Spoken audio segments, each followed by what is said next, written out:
Recording on कर दी बेटा, अभी करिए, ठीक है। 4 पाई एप्सिलॉन नॉट लिखना हमेशा प्रेफर करो, जहां पे शॉर्ट में लिख रहे हो वहां पे के लिखो, ठीक है, क्योंकि इसके फायदे हैं, थोड़ी देर में समझ में आएगा। तो फाई कितना आया, q upon 4 pi epsilon naught r square into integration ds, that means आपका फ्लक्स हो जाएगा q upon 4 pi epsilon naught r square into integration of ds, क्या हो जाएगा, इस पूरे स्फीयर का area, that is 4 pi r square. तो देखिए कितना अच्छा हुआ ना, 4 पाई आर स्क्वायर लिखने से, 4 पाई एप्सिलॉन नॉट लिखने से सब कुछ कैंसिल हो गया।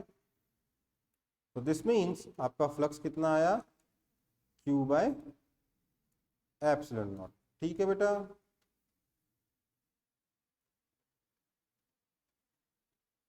हाँ सर। तो अगर एक स्फीयर के सेंटर पे चार्ज क्यू रखा हुआ है तो उससे बाहर निकलने वाला फ्लक्स कितना हुआ, Q by epsilon not.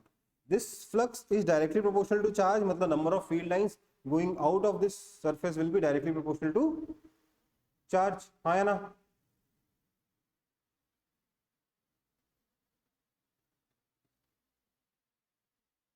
Yes sir.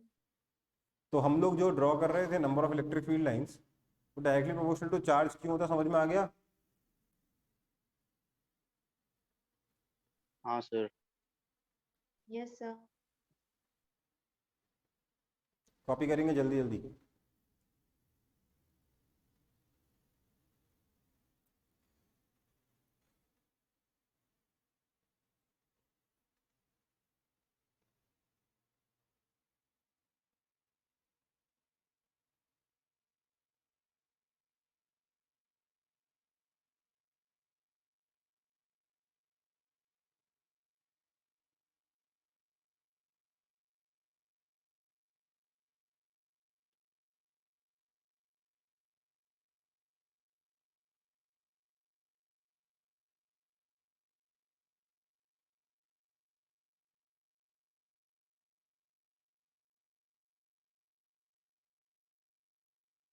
हो गया सर। हो गया। अब देखो हमने यहाँ पर जो डेरिवेशन किया ना वो उसकी काफी इंपॉर्टेंस है। क्यों इंपॉर्टेंस है अभी समझते हैं। ये काफी इंपॉर्टेंट है, थोड़ी देर बाद मैं इसको इस पेज पे वापस आऊंगा और आपको बताऊंगा कि ये किस क्वेश्चन का आंसर है, ठीक है। हमने देखा कि अगर एक स्फेरिकल सरफेस के, चाहे वो फिजिकल हो या हाइपोथेटिकल, ठीक है बेटा, एक स्फेरिकल सरफेस जो कि क्या है, क्लोज्ड सरफेस है ना, closed spherical surface, close surface पे आऊंगा मैं। इसके सेंटर पे अगर चार्ज Q रखा है तो बाहर से फ्लक्स कितना निकल रहा है, Q बाय एप्सिलॉन, है ना, हाँ या ना। अब सोचिए इसका मतलब क्या है, इसके बाहर कौन सा फ्लक्स निकलेगा, वही फ्लक्स निकलेगा ना जो इस चार्ज से निकल रहा होगा, हाँ या ना।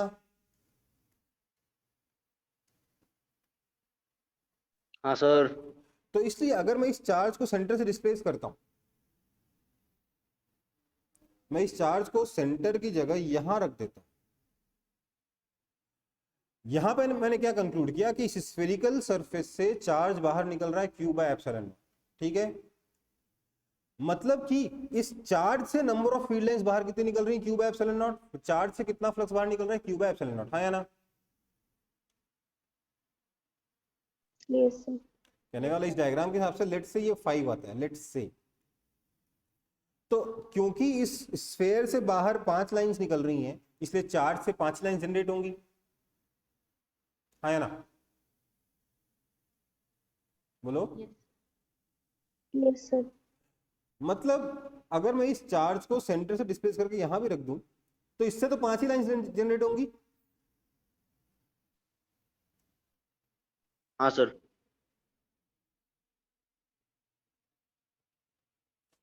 मतलब अगर एक स्फेयर के अंदर चार्ज क्यू रखा हुआ है तो फ्लक्स कितना होगा, क्यू बाय एप्सिलॉन नॉट ही होगा, हाँ या ना। Yes sir. यस अब सर। देखो क्या इसके लिए स्फेयर होना जरूरी है कि किसी भी शेप का क्लोज सरफेस हो उसके अंदर अगर चार्ज क्यू रखा हुआ है तो इससे नंबर ऑफ फील्ड लाइंस बाहर कितनी निकल रही हैं?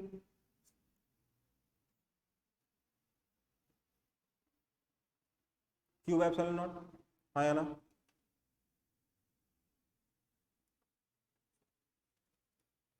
समझ में आई बात? Yes, sir. ये हमने डिराइव किया था क्यू बाय एप्सिलॉन नॉट पिछले पेज पे, है ना, कि अगर सेंटर में चार्ज क्यू रखा हुआ है तो स्फेरिकल सरफेस से बाहर कितना फ्लक्स निकलेगा? Q by epsilon not. फिर हमने कहा फ्लक्स क्या होता है? Number of field lines.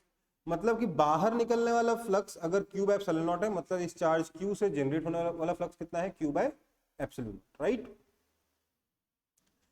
इसलिए अगर मैं उस चार्ज को सेंटर की जगह थोड़ा साइड में भी रख दूं तब भी इस स्फेयर से बाहर कितना फ्लक्स निकलेगा? Q by epsilon naught.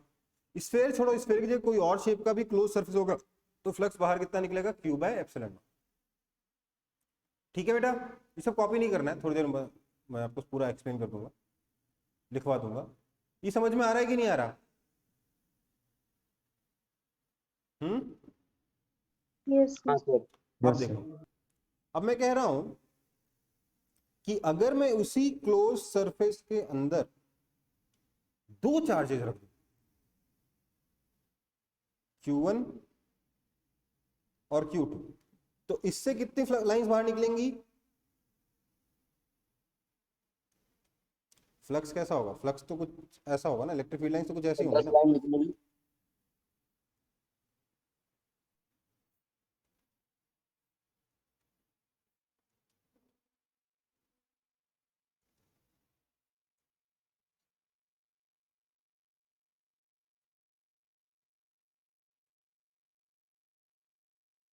है ना,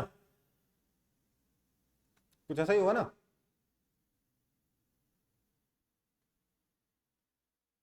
ये एग्जैक्ट नहीं बनाया मैंने, इसमें काफी सारे एरर्स ढूंढ लोगे आप, लेकिन क्या होगा, फ्लक्स लाइन, ये दो लाइंस इंटरसेक्ट तो करेंगी नहीं, तो ये सारी की सारी लाइंस कहाँ जाएंगी टर्मिनेट होने के लिए? इन्फिनिटी पे जाएंगी, है ना। Yes, sir. इन्फिनिटी पे जाएंगी तो रास्ते में क्या आएगा? सरफेस। तो सरफेस से बाहर फ्लक्स कितना निकलेगा? Q1 bye epsilon not plus Q2 bye epsilon not.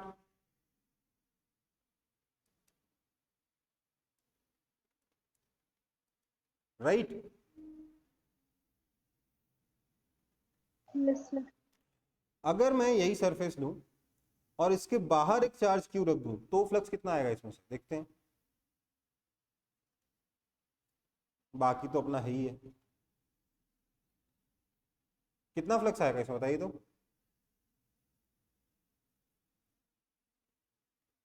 इस सरफेस से बाहर निकलने वाला फ्लक्स कितना होगा बताइए पहले।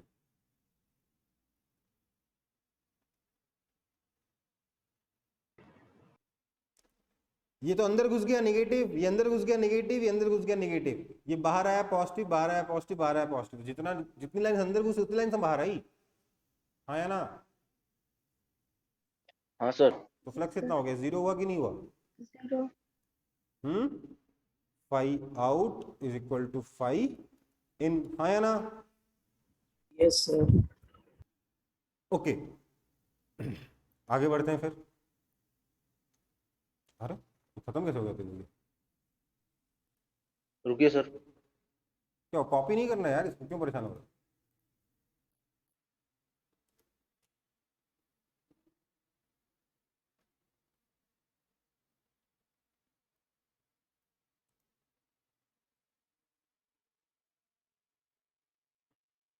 अब देखो, अगर मैं एक क्लोज्ड सरफेस लेता हूं, इस क्लोज सरफेस के अंदर मैं दो चार्जेस लेता हूं, इक्वल है लेट्स से। इक्वल में क्योंकि हमें ऑलरेडी डायग्राम पता है कैसा होता है इसलिए इक्वल बना रहा हूं। ये Q1 है, ये सॉरी दोनों, एक Q है एक माइनस Q। तो इससे कितना फ्लक्स निकला बताइए तो? Q by epsilon naught. और इस पे कितना आगे टर्मिनेट हुआ बताइए तो? बताइए। Q by epsilon not. Electric field lines ऐसी होंगी, यहां से ऐसे, यहां से ऐसे, यहां से ऐसे, यहां से ऐसे, यहां से ऐसे, ये बाहर निकलेगा, इधर से अंदर आएगा। ये क्या हुआ, इधर से बाहर निकला, ऐसे घूम कर इधर से अंदर आया और इस पर जाकर टर्मिनेट हुआ। ये वाली लाइन भी ऐसे बाहर निकला, ऐसे घूम कर अंदर आया और इस पर जाकर टर्मिनेट हुआ। ऐसी कुछ लाइन होंगी ना, हाँ या ना?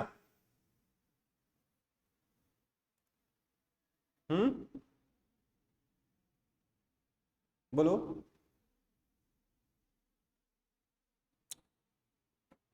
हाँ सर। मतलब क्या हुआ, इसके थ्रू फ्लक्स कितना हुआ? 0।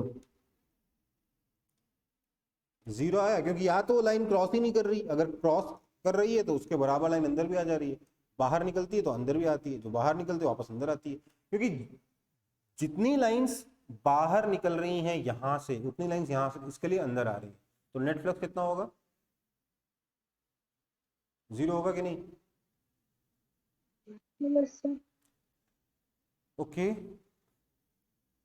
तो अब एक आखिरी केस और उसके बाद सीधे पढ़ लेंगे थ्योरी। ये क्लोज सरफेस है, यहां चार्ज रखा हुआ है Q1, यहां चार्ज रखा हुआ है Q2, यहां चार्ज रखा हुआ है Q3 या -Q3। तो इसमें फ्लक्स कितना निकलेगा बताइए तो। अच्छा एक काम करते हैं, यहाँ पे एक और Q4 डाल देते हैं, तो फ्लक्स कितना निकलेगा यहाँ पे टोटल बताइए तो। फ्लक्स हो जाएगा Q1 plus Q2 minus Q3 by epsilon naught. समझ में आ रही बात? हाँ सर। Yes, sir. कैसे?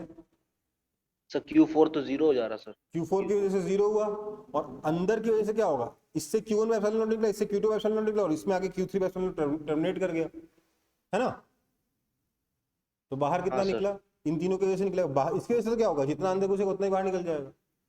ध्यान दीजिएगा, हम ऐसा नहीं है कि इसकी फील्ड लाइंस अलग बना रहे हैं और इसकी फील्ड लाइंस अलग बना रहे हैं, ये नहीं बना रहे, नहीं तो आपस में इंटरसेक्ट कर जाएंगे, है ना? हाँ या ना? वो इंटरसेक्ट करा नहीं सकते। हम नेट इलेक्ट्रिक फील्ड ही लिख रहे हैं, और फ्लक्स नेट इलेक्ट्रिक फील्ड के लिए ही डिफाइन करते हैं, ठीक है? फ्लक्स हम लोग नेट इलेक्ट्रिक फील्ड के लिए ही डिफाइन करते हैं। ओके बेटा? Okay sir. और इनफैक्ट इलेक्ट्रिक फील्ड का मतलब ही नेट इलेक्ट्रिक फील्ड होता है। इलेक्ट्रिक फील्ड लाइंस का मतलब ही नेट इलेक्ट्रिक फील्ड के लिए बनाते हैं, राइट? तो यहां पर जो नेट फ्लक्स होगा that will simply be equal to Q1 plus Q2 minus Q3 by epsilon naught. वो इवन दो अगर आप नेट इलेक्ट्रिक फील्ड लिखोगे तब भी, क्यों? क्योंकि आपका ई नेट क्या है,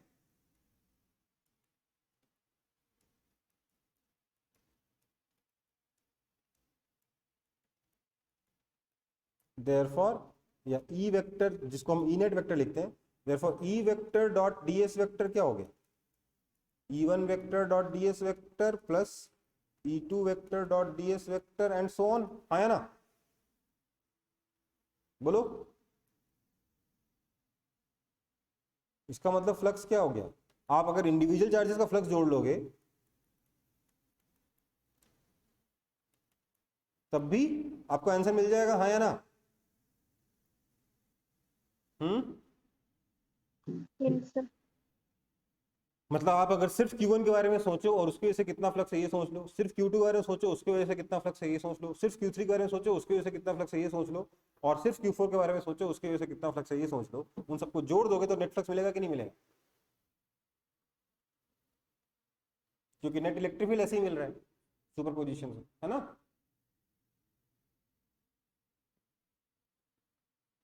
समझ में आ रही बात? हाँ सर। तो ये हमने कंक्लूड किया, और यही है अपना गॉस लॉ। क्या है ये? Gauss law.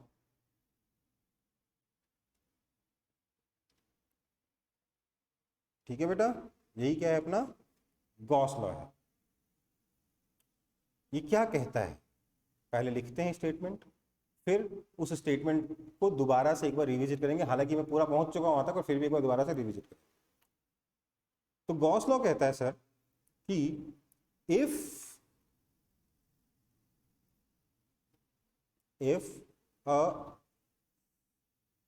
छोड़ो,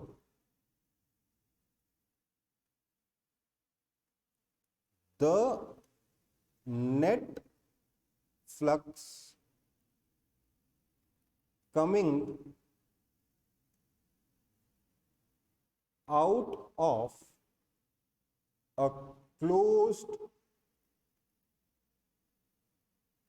surface, the net flux coming out of a closed surface is directly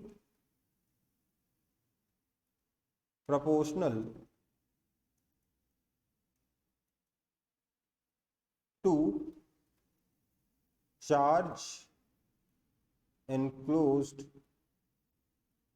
in it. ठीक है, एक सरफेस से नेट फ्लक्स कितना बाहर आएगा ये उसके अंदर इनक्लोज चार्ज के डायरेक्टली प्रोपोर्शनल है। ठीक है बेटा, ओके। Yes, sir. मतलब ये हुआ कि phi is equal to q in net by epsilon naught, और इसको ऐसे भी लिखते हैं कई जगह sigma q in by epsilon naught. समझ में आई बात? एक ही बात है ना। तो सिर्फ फ्लक्स को देख के हम ये बता सकते हैं कि उस सरफेस के अंदर कितना चार्ज है, आया ना। और हम लोगों ने भी तो यही कंक्लूड किया ना, नेट चार्ज जो अंदर रखा हुआ है divide by epsilon not will give you flux, right. बाहर वाले चार्ज की वजह से अंदर इलेक्ट्रिक फील्ड है क्या? बिल्कुल है, पर इसका नेट फ्लक्स इस सरफेस के थ्रू कितना है? 0, क्योंकि यहां से जो लाइन अंदर घुस रही है वो लाइन यहां से बाहर भी निकल जा रही है, राइट।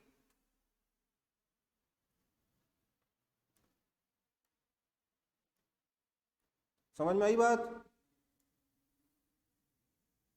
Yes, sir. सो ये आपका फ्लक्स है।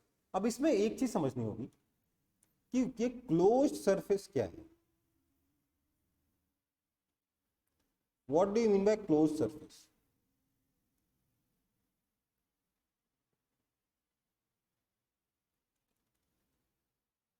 क्लोज सरफेस का मतलब होता है, सिंपल से, कोई खास बड़ी चीज नहीं, combination of surfaces that enclose a volume। ठीक है, फॉर एग्जाम्पल अगर मैं एक सिलेंडर लेता हूं, ये मेरा सिलेंडर है, लेट्स से सिलेंडर का ये आपका सिर्फ कर्व सरफेस है, तो क्या ये कोई वॉल्यूम इनक्लोज कर रहा है? नहीं। अगर इसमें मैं ऊपर नीचे ढक्कन कंसीडर करूं तब जाके ये वॉल्यूम को इनक्लोज करता है, राइट। आया ना?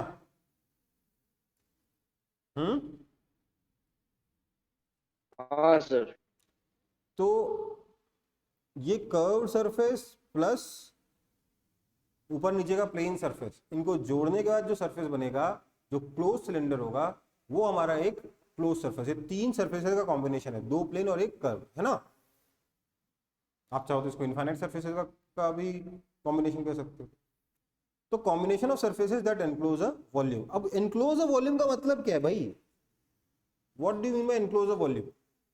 तो इसका मतलब ये है कि ये हमारे 3D स्पेस को 2 ऐसे पार्ट्स में डिवाइड कर देगा कि एक पार्ट से दूसरे पार्ट में जाने के लिए आपको सरफेस क्रॉस करके आना ही पड़ेगा। बिना सरफेस क्रॉस किए आप एक पॉइंट से दूसरे पॉइंट तक नहीं जा सकते। समझ में आई बात? उसको कहते हैं क्या?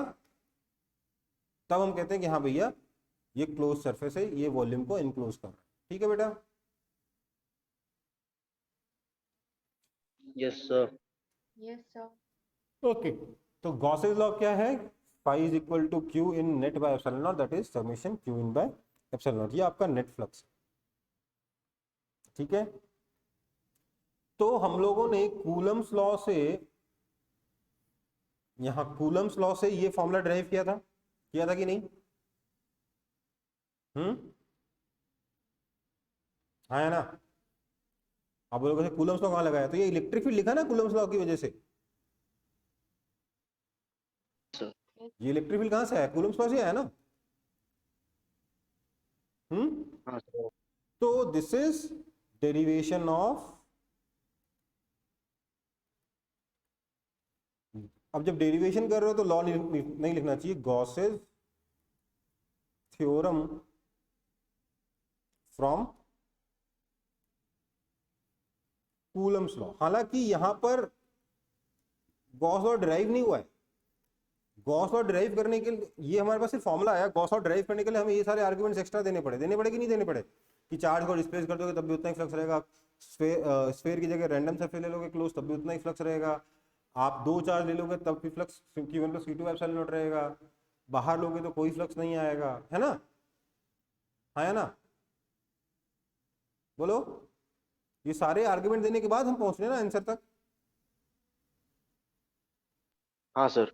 पर अगर एग्जाम में बोला जाए प्रूफ या डिराइव क्या नाम है, Gauss law, Gauss's theorem from Coulomb's law, तो आपको क्या करना है, सिर्फ और सिर्फ इतना, ये आंसर आ गया ना, यहीं पे कहानी खत्म। ठीक है, ज्यादा परेशान होने मत जाना कि सर मैं एक्सप्लेन करूंगा कि कैसे हुआ, ये तो सर एक चार्ज की वजह से मैं वो भी सेंटर पे रखे हुए, मैं एक्सप्लेन करने जा रहा हूँ कि आगे कैसे होगा, उस चक्कर में ना पड़े। ठीक है, ठीक है बेटा। Yes, Yes, sir. sir. Okay, तो फ्लक्स हम लोगों ने डिराइव कर लिया, बेसिकली गॉस लॉ हम लोगों ने डिराइव कर लिया। ठीक है, तो सर गॉस लॉ का फायदा क्या हो? तो applications of Gauss law,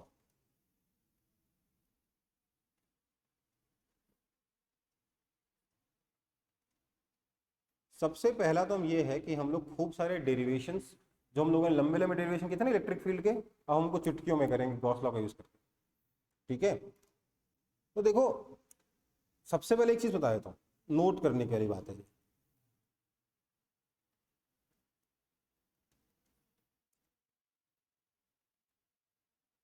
Gauss's law जो है बेटा, it is valid for all closed surfaces, इसमें कोई शक वाली बात नहीं, मैंने इनफैक्ट प्रूव भी किया ना। But it is useful only if there is some symmetry, जिसको हम एक्सप्लॉइट करेंगे। बिना सिमेट्री के गॉस लॉ किसी खास काम का है नहीं, उसका कोई खास हम लोग कोई चीज डिराइव नहीं कर सकते उससे। ठीक है, हमें कोई ना कोई सिमेट्री ढूंढनी होती है गॉस लॉ अप्लाई करने के पहले, तब जाके हमारे लिए गॉस लॉ फायदेमंद है, नहीं तो कोई खास फायदेमंद है नहीं। ठीक है, तो एप्लीकेशन में हम लोग सिर्फ सिमेट्री वाले केस में ही गॉस लॉ अप्लाई करें। ठीक है, तो पहला है electric field due to a point charge. मैं गॉस लॉ का यूज करके एक पॉइंट चार्ज की वजह से इलेक्ट्रिक फील्ड निकालूंगा, किसी को आपत्ति?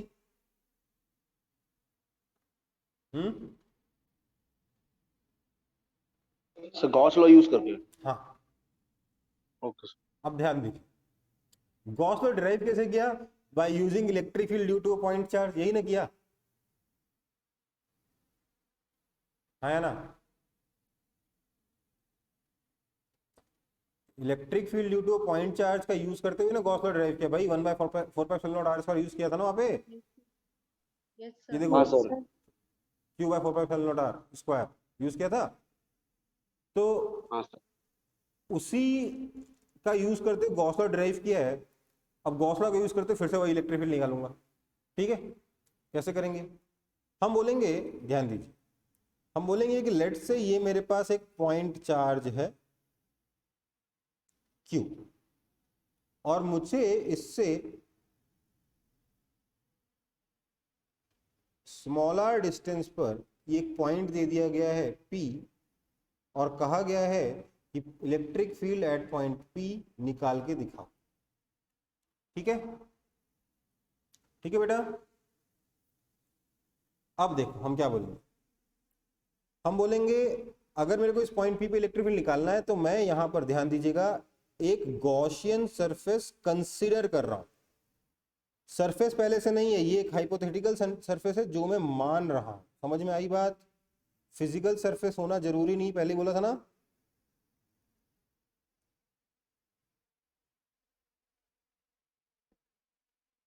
अब ध्यान दीजिएगा, इस सरफेस से बाहर निकलने वाली जो फ्लक्स है ना उसको हम पॉजिटिव मानते हैं और अंदर जाने वाले फ्लक्स को हम लोग क्या मानते हैं, नेगेटिव मानते हैं। क्योंकि हम लोगों ने नाम ही क्या लिखा है, लिखा ही क्या है गॉस लॉ में, the net flux coming out of a close surface. समझ में आई बात?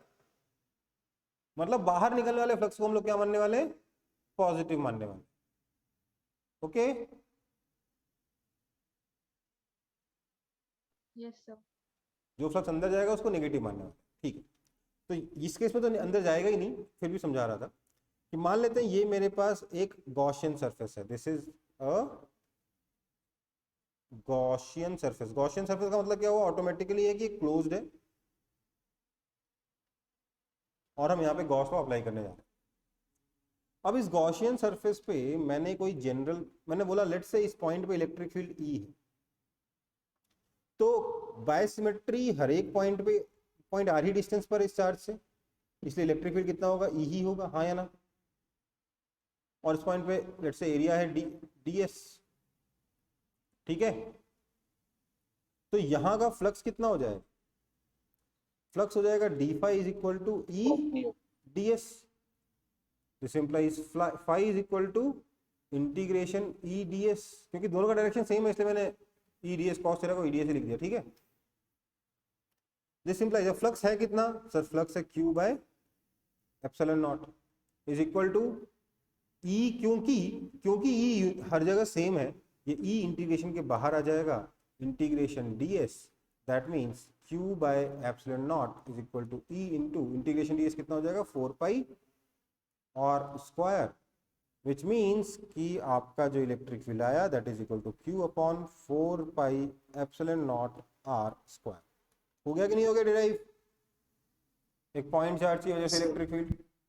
अब मैं बोलूंगा देखो मेरे को गॉस लॉ पता है तो मैं गॉस लॉ का यूज करके कूलम्स लॉ भी डिराइव कर सकता हूँ कि नहीं कर सकता? Yes, sir. कर सकता हूँ ना। मतलब क्या हुआ, दोनों में से किसको लॉ बोला जाए, कोई जरूरी नहीं, दोनों ही बेसिक है, ठीक है बेटा।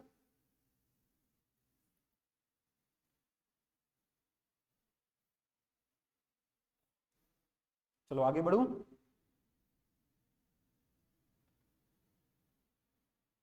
Yes, sir.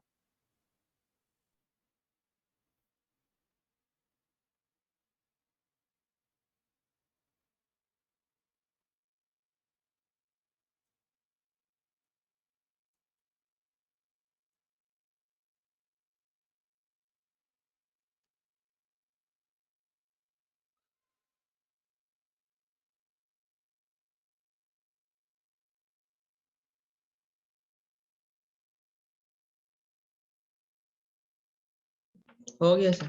हो गया, यस सर।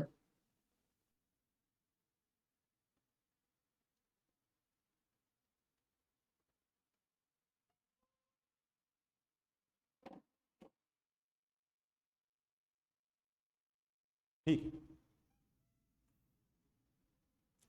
सो हमारे पास गॉसियन सरफेस, सॉरी हम लोग क्या नाम है गॉस लॉ का यूज करके कूलम्स लॉ डिराइव करना सीख गए। तो अब सेम तरीके से हम लोग electric field due to spherical shell निकालेंगे। चार्ज्ड स्फेरिकल शेल है, जिसका डेरिवेशन कभी नहीं किया ना हमने, तो इसका डेरिवेशन हम लोग करेंगे गॉस लॉ से। हमने क्या बोला, हमारे पास ये एक स्फेरिकल शेल है जिसपे चार्ज हर जगह पॉजिटिव है,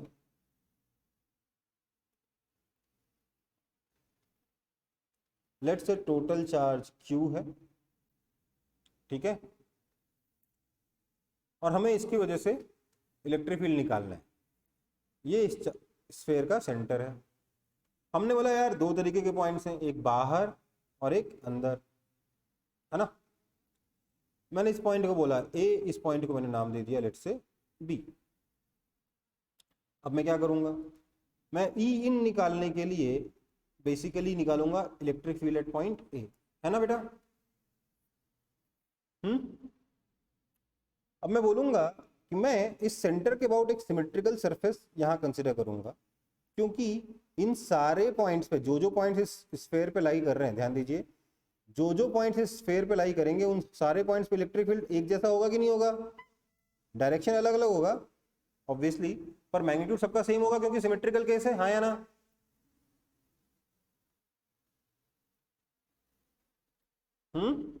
हाँ या ना।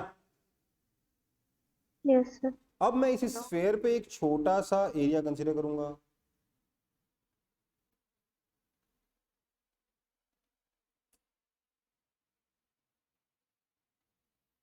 अब मैं इस स्फेयर पे एक छोटा सा एरिया कंसीडर करूंगा और बोलूंगा इस छोटे से एरिया का डायरेक्शन कितना है, बाहर की तरफ ds।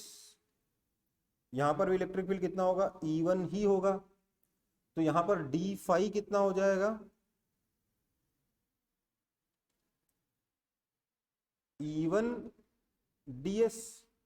लेट से इसका जो रेडियस है वो स्मॉल r है, दैट मीन्स आपका जो फ्लक्स हो जाएगा that is equal to E1 times integration ds, क्योंकि हर जगह ये E1 जो है इलेक्ट्रिक फील्ड जो सेम है, डायरेक्शन भी उसका ds के अलॉन्ग ही है, जिसमें ना तो पॉजिटिव लिखने की जरूरत है ना कुछ लिखने की जरूरत है। दिस इंप्लाइज अभी फाई कितना है, इसके अंदर कितना चार्ज है, इस येलो वाले स्फीयर के अंदर कितना चार्ज है बताइए।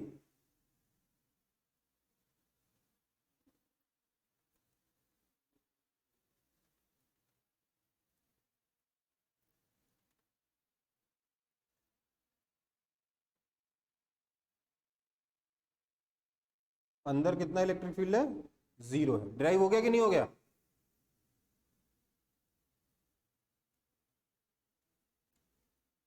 हो गया। Yes, sir. सर ये एक और बार समझा दीजिए। देखो किया मैंने वही है जो पिछले क्वेश्चन में किया था, पिछले बार किया था, सब कुछ सेम टू सेम किया, ठीक है।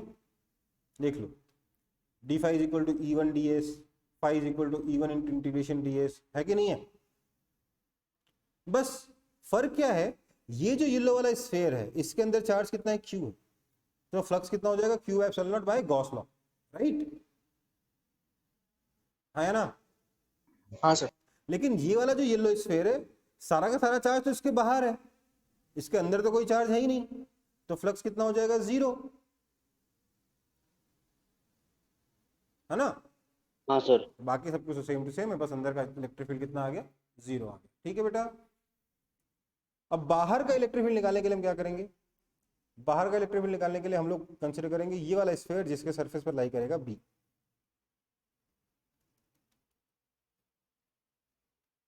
और इसमें आप क्या पाओगे, आपको अगर यहां पर इलेक्ट्रिक फील्ड निकालना है लेट से E2, तो E out is equal to let say E2 है, तो इसके ऊपर अगर आप कोई भी सरफेस लेते हो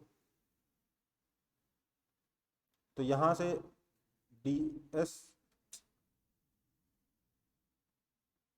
तो यहां पर ds भी इस डायरेक्शन में है और इलेक्ट्रिक फील्ड भी इस डायरेक्शन में है, ये E2 वेक्टर बोल रहा हूं उसे, तो आपका फाई हो जाएगा E2 vector dot ds vector that is equal to E2 ds। That means phi होगा कितना, इस बार पूरा का पूरा चार्ज अंदर है तो capital Q by epsilon not is equal to E2 into integration ds कितना हो जाएगा 4 पाई, इसको भी स्मॉल r से, चलो इसको x से रिप्रेजेंट कर देते हैं, 4 pi x square, that means E2 is equal to Q upon 4 pi epsilon naught x सर स्क्वायर। आपने बाहर वाले गॉसियन सरफेस का रेडियस x पकड़ा है। x पकड़ा है, हाँ ओके सर। ठीक है। अब देखो ये डेरिवेशन बिल्कुल इसके जैसा है, बस स्मॉल q की जगह कैपिटल Q यूज हुआ है ना, है ना।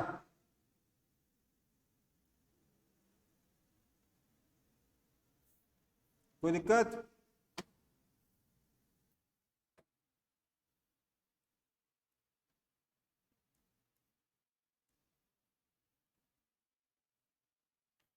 तो हमारा electric field due to spherical shell हम लोगों ने डिराइव कर लिया यूजिंग गॉस लॉ, जो हम लोग कूलम्स लॉ का यूज करके कभी डिराइव नहीं किए थे।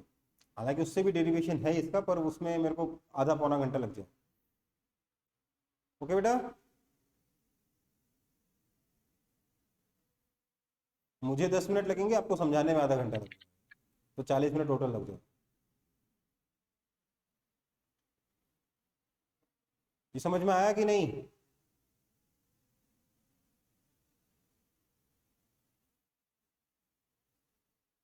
बोल ही नहीं रहे हो। Yes, sir. हाँ सर।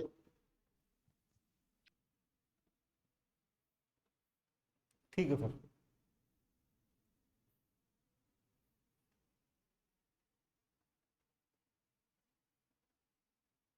अब देखेंगे electric field due to uniformly charged solid sphere.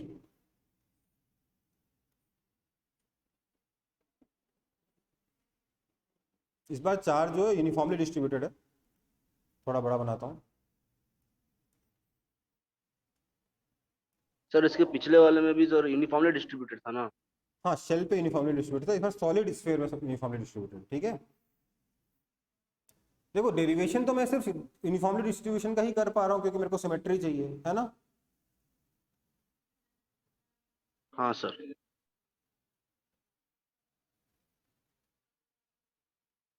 ये मेरे पास एक यूनिफॉर्मली डिस्ट्रीब्यूटेड स्फीयर है जिसका सेंटर ये रहा, रेडियस लेट से r है, चार्ज लेट से इस पे q है, जो कि पूरे वॉल्यूम में डिस्ट्रीब्यूटेड। अब इसमें भी दो तरीके के पॉइंट्स होंगे, एक तो ई आउट होगा और एक ई इन होगा। तो ई आउट का देखिए कोई फर्क ही नहीं पड़ेगा, same to same as shell. जैसा शेल में किया वैसा यहाँ करेंगे, आंसर भी सेम आएगा, है ना। बाहर एक स्फीयर कंसीडर करेंगे उसके वजह से, है ना। तो पॉइंट चार्ज हो जाए, हॉलो स्फीयर के बाहर हो जाए या सॉलिड स्फीयर के बाहर हो जाए, डेरिवेशन सेम टू सेम है। समझ में आई बात? सर ई आउट आपका के क्यू बाय आर पर आएगा तो? क्योंकि बाय एक्स पर। नहीं सर यहाँ पर तो आर है। हाँ, मतलब हमने सेंटर से डिस्टेंस को एक्स ले रखा है, चाहे बाहर का पॉइंट हो चाहे अंदर का पॉइंट। ठीक है, ओके, एक्स वेरिएबल है। दूसरा है ई इन। अब अंदर का अगर इलेक्ट्रिक फ्लक्स मुझे निकालना है, इलेक्ट्रिक फील्ड मुझे निकालना है, तो उसके लिए क्या करूंगा? अंदर एक पॉइंट कंसीडर किया, ये वाला। लेट से यहाँ पे मेरे को फ्लक्स इलेक्ट्रिक फील्ड निकालना है। मैंने बोला लेट से यहाँ का इलेक्ट्रिक फील्ड है इधर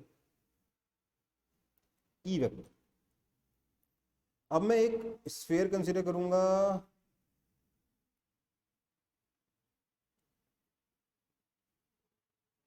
ठीक है, जिसका रेडियस यही x है। ये डिस्टेंस कितना है? x।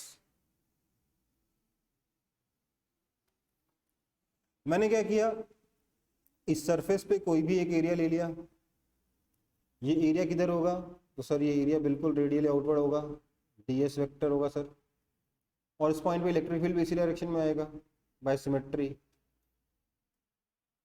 ठीक है, अब मैं बोलूंगा तो ई इन कितना होगा? सर ई इन होगा E vector dot ds। Sir E in बोल रहा हूँ, फ्लक्स कितना हो जाएगा? तो सर फ्लक्स हो जाएगा E vector dot ds vector. This means flux is equal to, E vector कितना है वो निकालना है, ई वेक्टर, अच्छा डॉट ds वेक्टर करेंगे तो ई इंटू ds आ जाएगा, सिंपली सिंपली, कुछ करना ही नहीं है इसमें। दैट मीन्स अब फ्लक्स कितना हो जाएगा? तो सर फ्लक्स हो जाएगा इसमें Q in by epsilon not. अब ये क्यू इन हमें पता नहीं है, पता है क्या? नहीं सर अंदर तो चार्ज ही नहीं है। अंदर कितना चार्ज है हमें मालूम नहीं है, ये डिराइव करना पड़ेगा। That is equal to E into 4 pi x square, क्योंकि इस ds का इंटीग्रेशन करोगे तो इस ब्लू वाले स्फीयर का एरिया मिलेगा। ठीक है, अब क्यू इन निकालना है। तो सर क्यू इन कितना होगा? क्यू इन होगा sir charge density rho into इसका volume, that is 4/3 pi X cube. हाँ या ना?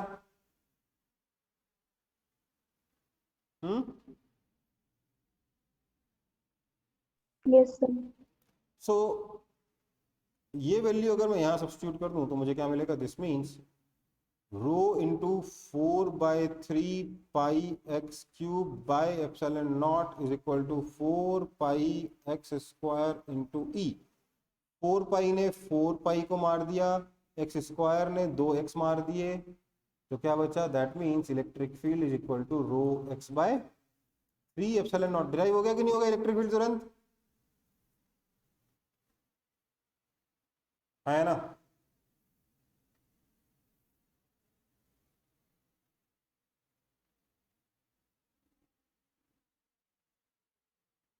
Yes, sir. तो हम लोग बाहर का इलेक्ट्रिक फील्ड, अंदर का इलेक्ट्रिक फील्ड सब निकाल लिए due to a hollow sphere, due to a solid sphere. वो डेरिवेशन जो हमने पहले नहीं किए थे, है ना? सर इसमें सर ई इन जीरो क्यों नहीं आया सर? जैसे स्पेरिकल सेल में सर आपका बेटा ध्यान जीरो। दीजिए, इसमें जो चार्ज है ये पूरे वॉल्यूम में डिस्ट्रीब्यूटेड है बेटा, ओके। नॉन कंडक्टिंग है ना।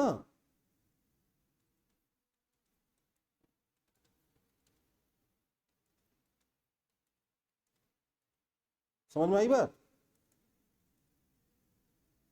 यूनिफॉर्मली चार्ज सॉलिड स्फीयर बोला ना बेटा, मतलब पूरे वॉल्यूम में डिस्ट्रीब्यूटेड होगा ना charge.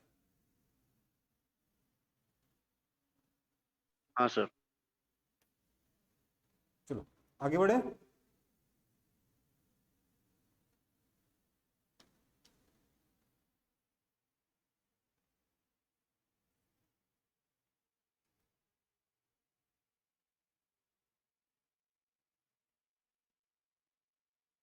Electric field due to infinite wire that is charged uniformly, मतलब यूनिफॉर्मली चार्ज इनफाइनाइट वायर की वजह से।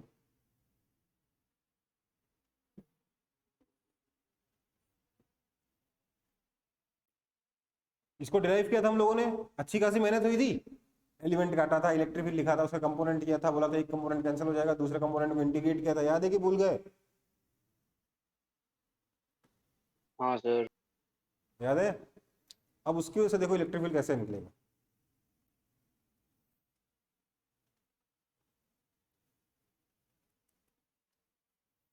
ये इस पर चार्ज डेंसिटी लैम्डा डिस्ट्रीब्यूटेड है इस वायर पर।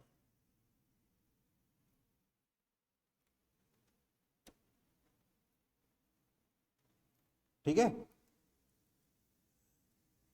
मुझे इस वायर से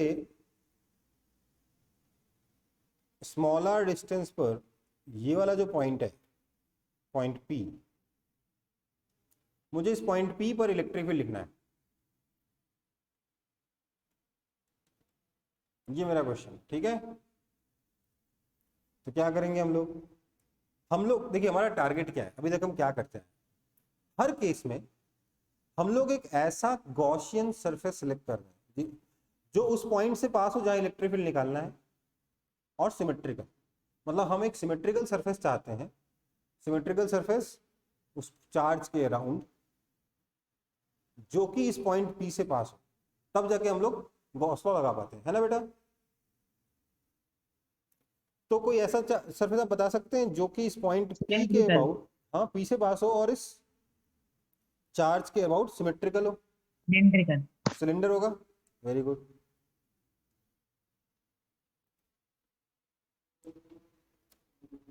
तो हम लोगों ने एक फाइनाइट साइज का सिलेंडर ले लिया। अभी सिलेंडर क्लोज्ड है क्या? नहीं सर। तो इसमें 2 ढक्कन भी लगा देते हैं, ठीक है? ढक्कन है, ठीक है बेटा? अब तो क्लोज्ड हो गया, हाँ या ना? हाँ सर। है ना? अब देखो, क्योंकि इनफाइनाइट वायर है, इसकी वजह से सिमेट्री का यूज करके मैं क्या बोल सकता हूँ, इलेक्ट्रिक फील्ड हमेशा कैसे होगा? रेडियली आउटवर्ड डायरेक्शन में होगा इस वायर से। तो इस पॉइंट P पर इलेक्ट्रिक फील्ड इधर आएगा, है ना?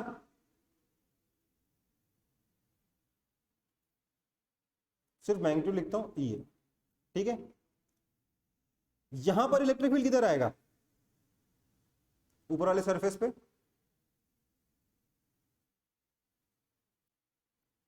इधर आएगा, हाँ है ना।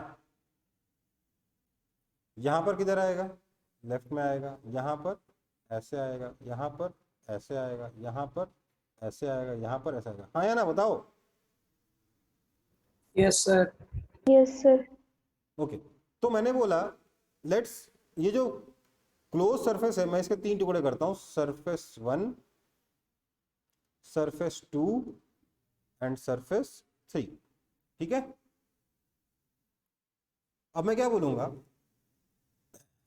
लेट्स से इसकी जो लेंथ है वो L मान लेते हैं, क्योंकि जो सरफेस कंसीडर किया उसका डायमेंशन तो कंसीडर करोगे, रेडियस तो R है, हाइट L है, ओके। तो यहां पर कोई मुझे बताएगा Q इन कितना है,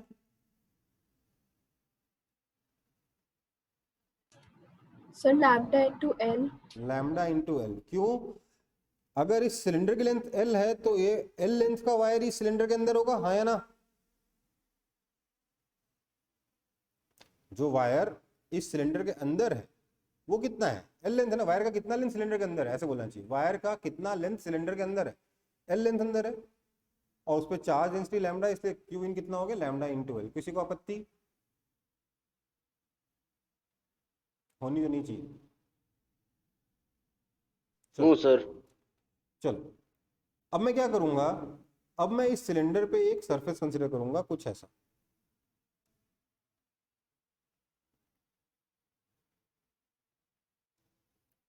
तो यहां पर आपका जो इलेक्ट्रिक फील्ड है और जो एरिया है वो दोनों सेम डायरेक्शन में आएगा, तो हम क्या बोलेंगे, फ्लक्स। अच्छा ठीक है, मैं बोलूंगा flux is equal to φ1 plus φ2 plus φ3, हाँ या ना।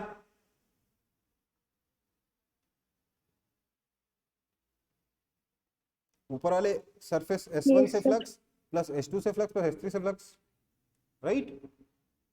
सो मैं बोलूंगा, इसके बाद मैं बोलूंगा φ1 equals to φ2 equals to, sorry φ2 नहीं, equal to φ3 equals to 0 as electric field is tangential to surface, हाँ या ना।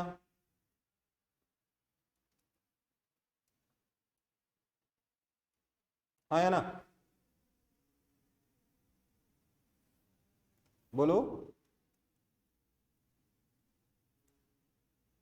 ये 0 हो गया, ये 0 हो गया, समझ में आया कि नहीं आया। मैंने क्या बताया था, यहाँ पे इलेक्ट्रिक फील्ड हमेशा क्या होगा, सरफेस के टेंजेंशियल होगा, मतलब कि सरफेस वेक्टर के एरिया वेक्टर के डायरेक्शन में नहीं होगा, हाँ या ना। Yes sir. इससे परपेंडिकुलर है, तो इससे फ्लक्स कितना हो गया, 0। पहले कल ही बात करी थी ना कि अगर ऐसा एरिया है और इलेक्ट्रिक फील्ड ऐसा है तो फ्लक्स कितना हो जाएगा, 0 हो जाएगा। बात करी थी कि नहीं करी थी कल ऐसी, हाँ सर। मुझे याद है हमने ऐसी बात करी है।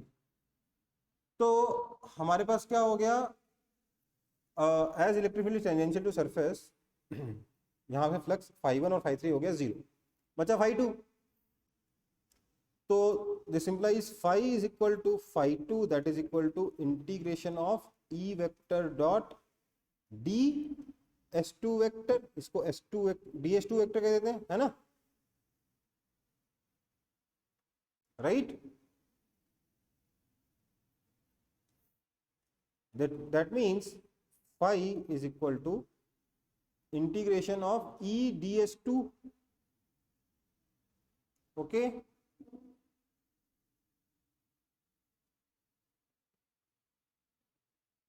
Yes, sir. कोई दिक्कत, No, sir. so this is equal to E times integration ds2, that means phi कितना है, q in by epsilon naught, that is lambda L by epsilon naught is equal to E into ये S2 कितना है,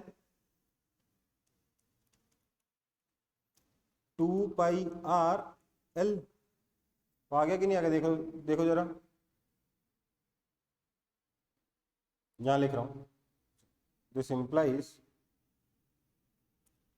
electric field is equal to L L cancel हो गया, lambda by 2 pi epsilon naught r. आ गया कि नहीं आ गया answer?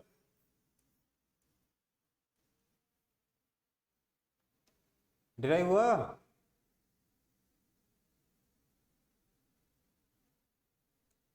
To k lambda by r, two k lambda by r आ गया ना?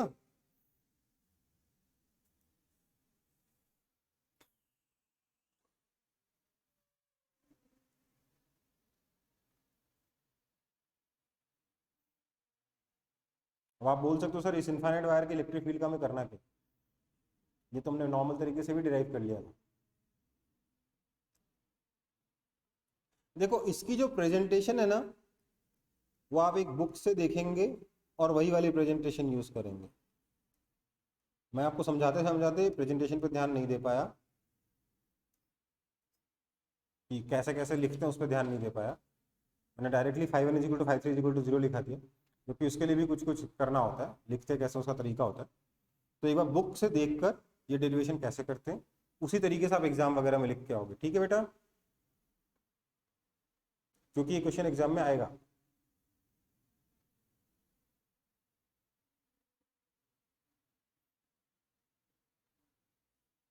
क्वेश्चन मतलब डेरिवेशन।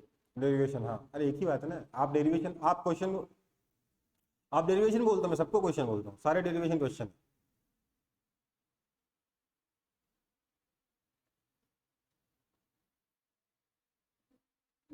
आगे बढ़ूं? Yes, sir. ओके। तो सिमेट्रिकल केसेस में हम कितनी इजीली इलेक्ट्रिक फील्ड निकाल ले रहे हैं पहले के कंपैरिजन में, याद समझ में आ रहा है? पहले कितनी मेहनत करनी पड़ती थी।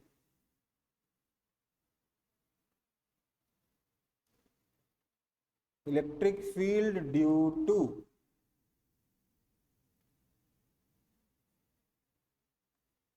Uniformly charged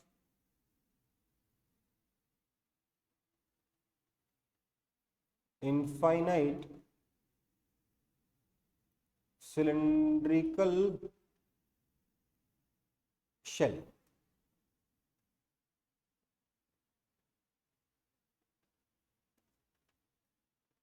uniformly charged infinite cylindrical shell, ठीक है?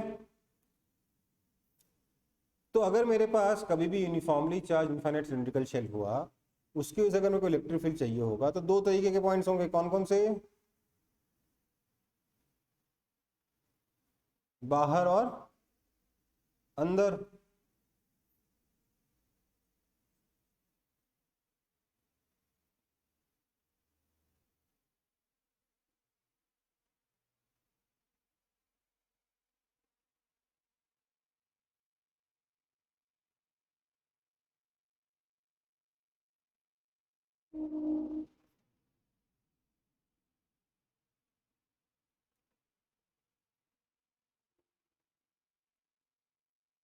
लेट्स से इस सिलेंडर का रेडियस है r और चार्ज पर चार्ज डेंसिटी सिग्मा है, सरफेस चार्ज डेंसिटी, और मैं इससे लैम्डा निकाल सकता हूँ। Lambda L = 2 pi r L sigma, that means lambda = 2 pi r sigma, ठीक है? ये डेरिवेशन पहले भी करवाया था कि नहीं? करवाए थे सर। अब मुझे इसकी वजह से इलेक्ट्रिक फील्ड निकालना है, तो दो तरीके के पॉइंट्स हो गए, अंदर वाला और बाहर वाला। मैं पहले बाहर वाला निकाल दे। तो ये हो रहा मेरे पास पॉइंट P,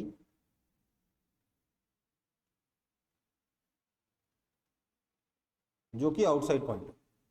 यहाँ का इलेक्ट्रिक फील्ड मुझे पता है रेडियली आउटवर्ड डायरेक्शन में होगा। ये इलेक्ट्रिक फील्ड कितना है ये मुझे बताना है, ठीक है? इसके लिए मैंने क्या किया, मैंने यहाँ पर एक हाइपोथेटिकल गॉसियन सरफेस कंसिडर किया। अच्छा, पॉइंट P का डिस्टेंस है एक्सिस से, लेट्स से x। तो मैंने एक हाइपोथेटिकल सिलेंडर कंसिडर किया जो कि जिसका एक्सिस ओरिजिनल सिलेंडर से कोइंसाइड करता है। इस हाइपोथेटिकल सिलेंडर का एक्सिस ओरिजिनल सिलेंडर से कोइंसाइड करता है, ठीक है? समझ में आई बात?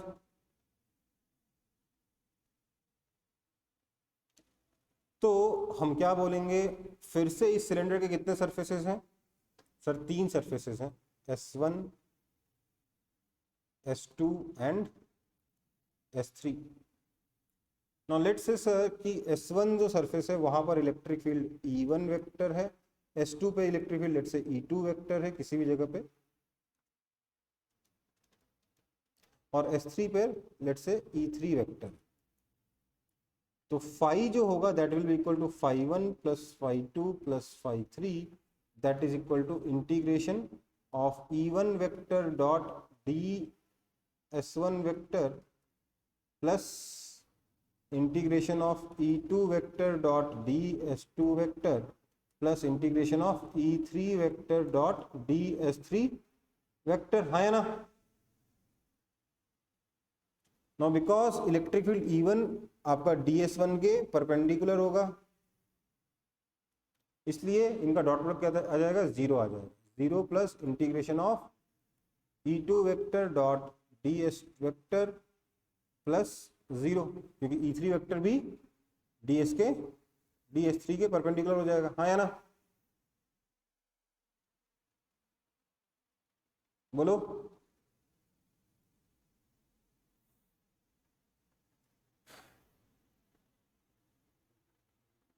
Yes, होगा कि हाँ, नहीं सर। होगा?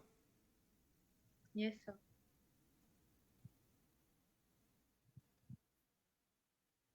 बोल दो भाई। Yes, Yes, sir. sir. अच्छा, तो इसका मतलब क्या हो गया, इसका मतलब हो गया कि phi is equal to integration E2 vector dot ds vector कितना हो गया, basically E2 ds, that is basically integration of E ds, क्योंकि E2 को E बोल रहे हैं ना हम लोग, क्योंकि E2 और E बराबर ही हो गया। That means phi is equal to E times integration ds,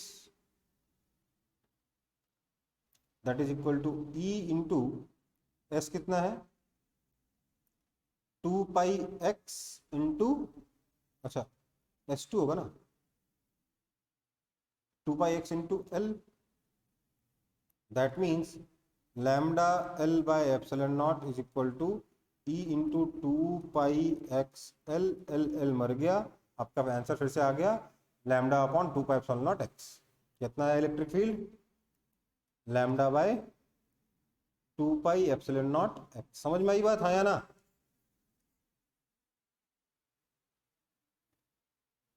बोलो। Yes, sir.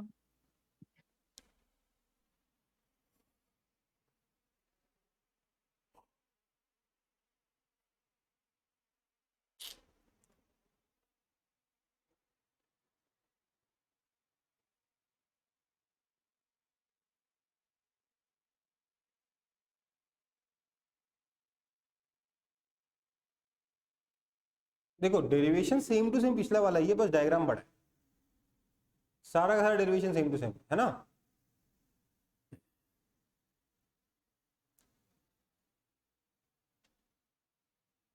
Yes, sir.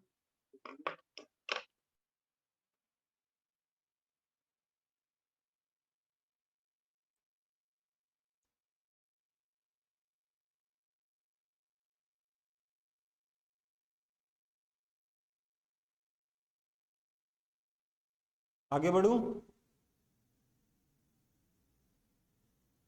रुकिए सर। सर ये सब बोर्ड में भी आएगा? हाँ ये सारे डेरिवेशन, गॉस लॉ के जितने डेरिवेशन है कोई भी आ सकता बोर्ड में, ठीक है। ठीक है सर।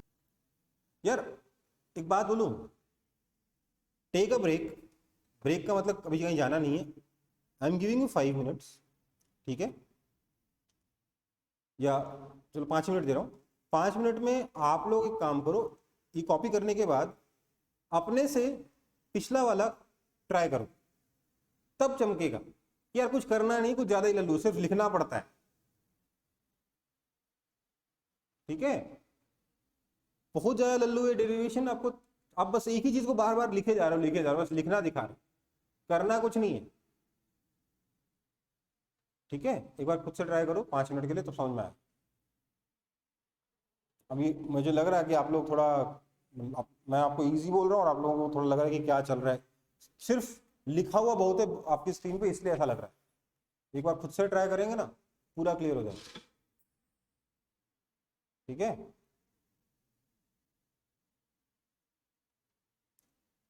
लेकिन अगर खुद से ट्राई कर रहे हो तो 2 मिनट रुक, कुछ चीज देख लो उसके बाद ट्राई करना, ठीक है। बढ़ाऊं बढ़ूं? हाँ सर। देखो यार, एक्चुअली मैंने आपको ना पढ़ाते वक्त मैं कॉन्सेप्ट में इतना ज़्यादा बिजी हो गया कि मैंने नोटेशन पे ध्यान नहीं दिया थोड़ा सा। तो देखो जब मैं लिख रहा था ना गॉस लॉ, तो मैंने उसमें लिखा phi is equal to q by epsilon naught. लेकिन फाई होता क्या है? Integration of E vector dot d s vector होता है ना बेटा, है ना? Yes sir. पर गॉसेस लॉ किसके लिए वैलिड है? Valid only for close surfaces, है ना, है ना, राइट? Yes sir. तो ये रिप्रेजेंट करने के लिए कि सरफेस क्लोज्ड है, हम यहां पर एक गोला बनाते हैं, ठीक है।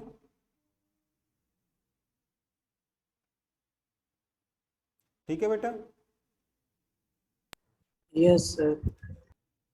इसको रिप्रेजेंट करने के लिए क्या बनाते हैं? एक गोला बनाते हैं। इसका ये गोले का मतलब क्या होगा? Close integration of E vector और डीएस वेक्टर। क्या पढ़ोगे इसको? पढ़ेंगे कैसे? Closed integration of E vector dot DS vector. This is very important, ठीक है। मतलब क्या बता रहा है कि ये जो जिस सरफेस का आपने ये एलिमेंट लिया है ना, वो सरफेस क्या है? क्लोज्ड है, ठीक है। अब देखो कई बार आपकी बुक्स में ऐसे लिखा जाता है, दो इंटीग्रेशन के सिंबल लगाएंगे अगल बगल, ऐसे नहीं, इतना नहीं, कुछ ज्यादा हो गया ये। इंटीग्रेशन के 2 सिंबल अगल बगल लगाएंगे और फिर गोला मारेंगे। कई बार ऐसे लिखा रहता है, आपने देखा होगा शायद बुक में, देखा है? नहीं देखा, कोई बात नहीं। एक इंटीग्रेशन में गोला नहीं मारेंगे, 2 इंटीग्रेशन में गोला मारेंगे। ये गलत है, टेक्निकली गलत है, बट आपकी बहुत सारी बुक्स फॉलो कर रही हैं। उनका क्या कहना है कि यार देखो एरिया है ना, ये डीएस वेक्टर है ना, इसके 2 डायमेंशन है, इसलिए मैं 2 इंटीग्रेशन कर रहा हूं। पहले तो 2 इंटीग्रेशन में गोला मारने से पहले तो डबल इंटीग्रेशन होना चाहिए, हाँ है ना? हाँ सर। एक्चुअली क्या होता है, डबल इंटीग्रेशन नाम की चीज डिफाइंड है। इंटीग्रेशन ऑफ क्या, लेट से आपको लिखना हो E vector into d x into d y, क्योंकि एरिया कैसे बनेगा? dx इंटू dy से बनेगा ना, है ना? Yes Yes, sir. sir. Area कैसे बनेगा? e into dx into dy से बनेगा एरिया। तो इसमें क्योंकि आप इसको आप इंटीग्रेट कैसे करोगे? इसमें तो 2 छोटे छोटे एलिमेंट हो गए ना। इसमें कितने एलिमेंट हो गए? 2 हो गए ना। Yes sir. तो एक इंटीग्रेशन से तो काम नहीं चलेगा, इसको आपको 2 बार इंटीग्रेट करना पड़ेगा। कैसे? अगर इस तरीके का हो तो पहले e into d x integrate कर दो, फिर जो आंसर है उसको y के रेस्पेक्ट में इंटीग्रेट कर दो। समझ में आई बात?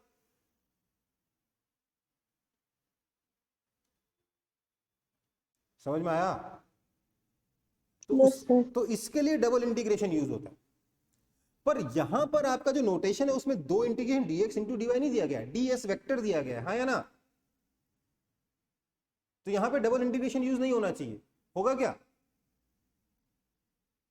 नहीं होगा, पर आपकी बुक्स में मेंशन्ड है, इवन एनसीईआरटी में मेंशन्ड है। तो आप सिंगल इंटीग्रेशन में आपको कोई नंबर काट नहीं सकता, पर डबल इंटीग्रेशन लिख दीजिएगा। उसके बाद गलती क्या होती है, जैसे पिछले वाले केस में मतलब गलत लिखा हुआ था बुक्स में, और मुझे समझ नहीं आता, कई बुक्स इतनी ज्यादा गवार की तरह लिख देती ना, गुस्सा आता कई बार। तो जैसे ये मैंने लिखा ना, 3 सरफेसेस में तोड़ के इंटीग्रेट किया था कि नहीं किया था? किया था कि नहीं? हाँ सर, किए थे। तो बेसिकली मुझे क्या लिखना चाहिए? मुझे ऐसे लिखना चाहिए, phi is equal to close integration of E vector dot ds vector that is equal to integration of e1 ds1 plus integration of अच्छा, E1 vector dot DS1 vector plus integration of E2 vector dot DS2 vector plus E3 vector dot DS3 vector का integration, ये लिखना चाहिए। ऐसे लिखना चाहिए कि नहीं लिखना चाहिए, है ना? तो बुक्स में क्या दे रखा होता है, पहले तो यहां तीनों जगह हर जगह डबल इंटीग्रेशन लगा देंगे, भगवान जाने क्यों। उसके बाद यहां पर भी गोले मार देंगे। अब यहां पर गोले होने चाहिए क्या? क्या S1 क्लोज था? नहीं सर। क्या S2 क्लोज था? नहीं सर। क्या S3 क्लोज था? नहीं था। तो ये गोले क्यों मारे गए? कोई लॉजिक नहीं है। ये गोले नहीं, गोले भी नहीं लगेंगे, डबल इंटीग्रेशन भी नहीं लगेगा। इनफैक्ट वही बुक्स गॉस लॉ में आके पता नहीं क्यों डबल इंटीग्रेशन लिखने लग जाती हैं, जबकि वही बुक्स जब फ्लक्स डिफाइन कर रही थी तो लिखती है इंटीग्रेशन ऑफ E वेक्टर और DS वेक्टर। लेकिन गॉस लॉ में आके पता नहीं उनको क्या लगता है, डबल डबल इंटीग्रेशन लगा के फिर गोला मारती है। अब ये गलत है, ठीक है बेटा?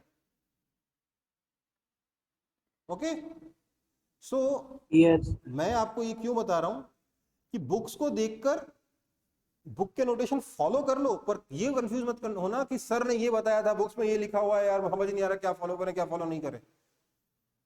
मैं आपको जो बता रहा हूं वो सही वाला है, ठीक है? जो बहुत बढ़िया बुक्स है उसमें ऐसे लिखो, ठीक है? लेकिन जो बोर्ड की बुक्स लिखी हुई आपकी और जो एनसीईआरटी में भी इवन पता नहीं क्या सोच के उल्टा पुल्टा लिख दिया इन लोगों ने, समझ ही नहीं आता। डबल इंटीग्रेशन का अपने आप में दूसरा मीनिंग है, वो dx इंटू dy का इंटीग्रेशन करना तब काम आएगा। वो लॉजिकल लग रहा है कि नहीं लग रहा कि वहां पर क्या हो रहा है, integration of E into dx, इसका इंटीग्रेशन का पूरे, सॉरी dx का पूरे का y के रेस्पेक्ट में इंटीग्रेशन। ये लॉजिकल है कि नहीं है डबल इंटीग्रेशन? थोड़ा ज्यादा गंदी राइटिंग हो गई, मतलब इंटीग्रेशन ऑफ E dx, इसका जो भी रिजल्ट आया उसका इंटीग्रेशन y के रेस्पेक्ट में, ये लिखना था। तो इंटीग्रेशन के अंदर इंटीग्रेशन है, इसको कई बार हम ऐसे ऐसे लिख देते हैं, E dx dy। Now this makes sense और not? Yes sir. But does this make sense कि दो इंटीग्रेशन लगा के E ds लिख दिया? भैया यहां पर आपके पास एलिमेंट एक है छोटा और इंटीग्रेट दो बार कर दे रहे हो, तो कहां जाओगे आप?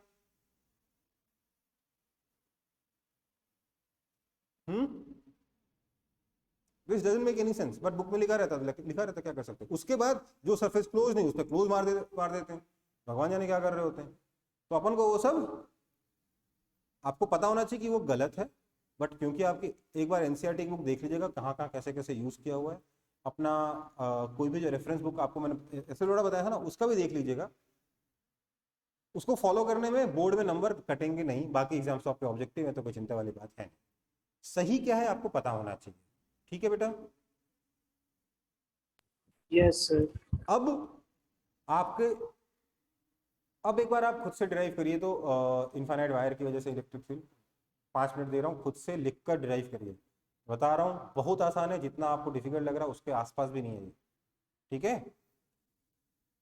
जब एक बार खुद करोगे ना, हलवा हो जाएगा।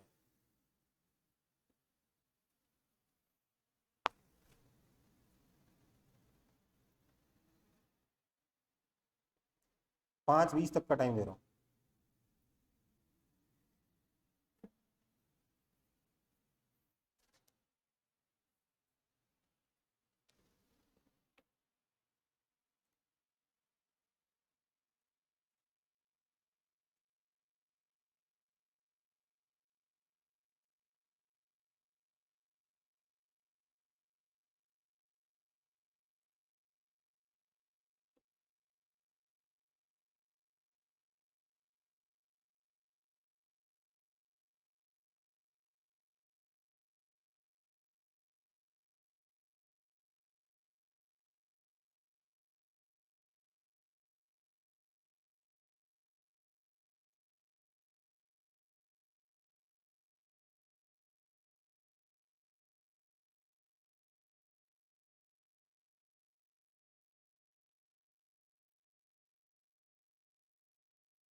आगे बढ़े। Yes, sir. Actually the most accurate notation पता क्या होगा फाई का?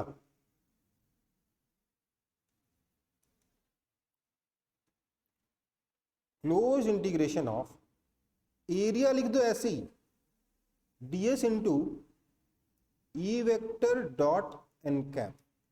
समझ में आई बात? आया ना?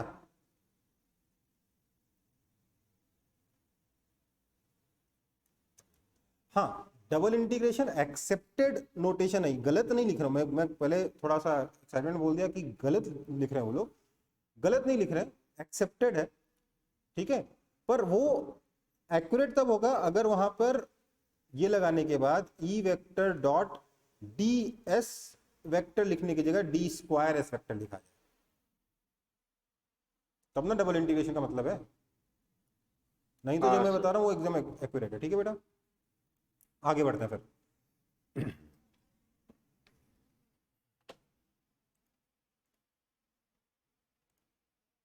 ज्यादा इसमें नहीं जा पड़ेंगे। आप लोगों ने ट्राई किया, हो गया? किसी को दिक्कत तो नहीं हुई? No sir. करना क्या था? सिलेंडर मानना था, हर एक सरफेस पे इलेक्ट्रिक फील्ड माननी थी, फ्लक्स का फॉर्मूला लिखना था, उसके 3 टुकड़े करने थे, 2 टुकड़े 0 हो जाएंगे, 1 टुकड़े का सीधे आंसर आ जाएगा, है ना? यही करना है ना? अगर नहीं हुआ है घर पे क्लास के बाद एक बार ट्राई करना, देखना फिर से मैंने क्या कराया था, आपने क्या किया, समझ में आ जाएगा। तो आगे बढ़ता हूं, अगला example, flux due to flux due to infinite non conducting sheet.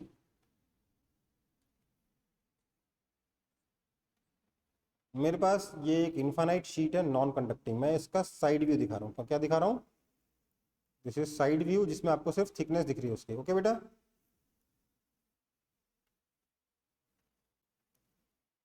है ना? इस पर चार्ज डेंसिटी है सिग्मा। अब मेरे को इसकी वजह से इलेक्ट्रिक फील्ड निकालना, तो ये कैसे कितना साइज है इसका? इनफाइनाइट साइज है, मतलब मुझे यहां पर इलेक्ट्रिक फील्ड निकालना है इनफाइनाइट साइज की शीट की वजह से। कैसे निकाला जाए? क्या आप कोई भी ऐसा सिमेट्रिकल सरफेस खोज सकते हो इस सरफेस, इस इनफाइनाइट शीट के अबाउट, जो कि इस पॉइंट P से पास हो?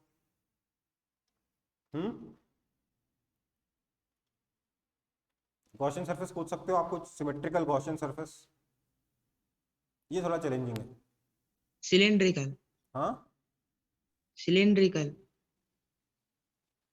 सिलेंड्रिकल ऐसे? नहीं सर, नहीं सर, तो कैसे?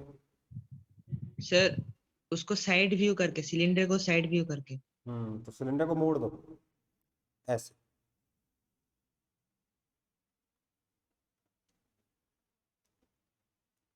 है ना? सच दैट ये डिस्टेंस d है तो ये डिस्टेंस भी d है। ओके बेटा, हाँ है ना? Yes. मैंने बोला यहाँ का इलेक्ट्रिक फील्ड E1, ये सरफेस एरिया S1, ये सरफेस एरिया S2, यहाँ का electric field E2 that will be equal to E1 by symmetry, और यहाँ का इलेक्ट्रिक फील्ड E3। तो फिर से मैं क्या बोलूंगा, जो नेट फ्लक्स आएगा that will be equal to closed integration of E vector dot ds vector, है ना? That is equal to integration of E1 ds1 plus integration of E2 d, यहां पे E3 वेक्टर ऐसा आएगा ना, E2 d S2 plus integration of E3 ds3। Now ds3 इधर है, E3 उधर है, दोनों का डॉट प्रोडक्ट हो गया 0, तो ये आ गया 0। सो दिस मीन्स आपका जो फ्लक्स है वो कितना होगा, इस सिलेंडर के अंदर बताइए तो जरा, इस सरफेस का सिर्फ एरिया ऐसे अंदर होगा कि नहीं होगा? इस शीट का कितना एरिया सिलेंडर के अंदर है? बोलिए।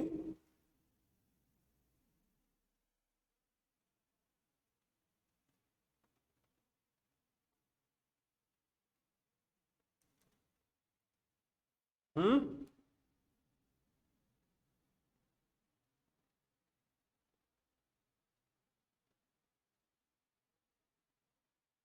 आपको इतना पता होना चाहिए कि E1 is equal to E2 है, S1 is equal to S2 है ना?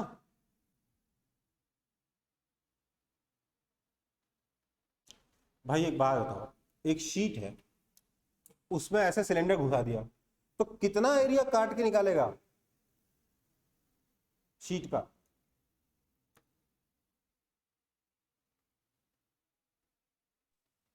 पाई आर स्क्वायर। S1 या S2 जो भी मान लो, ठीक है ना? इसको मैं S मान ले रहा हूं, ठीक है? So that means E1 S, अच्छा पहले तो LHS का वो करेंगे ना। This means that Q in by epsilon naught is equal to E1 S1 plus E2 S2। That means Q in कितना है? Sigma S by epsilon naught is equal to E1 into या 2E1 S1 या फिर 2ES। This means electric field कितना आ गया? Sigma bye 2 epsilon not. ठीक है बेटा, इसको मैंने E मान लिया है और S1 और S2 को S मान लिया है। ठीक है बेटा,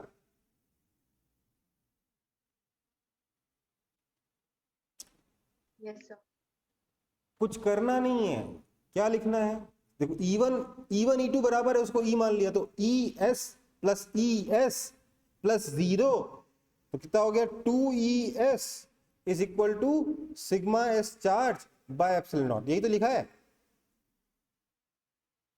ES फ्लक्स इधर से, ES फ्लक्स इधर से, और कर्व सरफेस से 0 फ्लक्स है, हाँ या ना?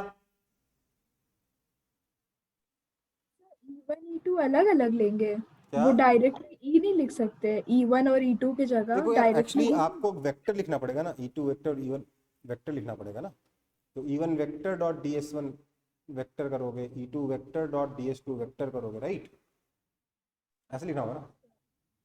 तो C3 vector dot DS3 vector करोगे तब ना 0 लिखोगे। मैंने वेक्टर लिखा नहीं जल्दबाजी में, मतलब मैं बस शॉर्ट में लिखा, पूरा नोटेशन के साथ लिख के दिखाऊंगा एक बार प्रॉपरली। मैं सिर्फ समझाना चाह रहा हूँ। सर समझ गए। समझ गए? सारा डॉट प्रोडक्ट लिख के एक एक स्टेप करोगे तब आपको ये सब, जो अगर हल्का फुल्का कंफ्यूजन हो रहा है तो नहीं होगा। मेरे को यहाँ पे जगह कम है तो मैं पूरा लिख एक पेज में खत्म करने के लिए ऐसा करते रहो, स्टेप स्किप कर।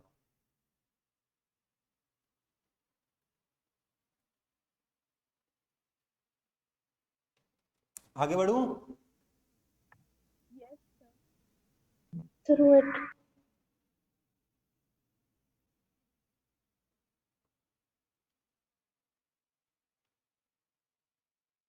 एक काम करो, थोड़ा बेटर तरीका है, इसको कॉपी मत करो। जो अगर कॉपी किया तो उसको काट दो, मैं आपको सही से बताता हूँ।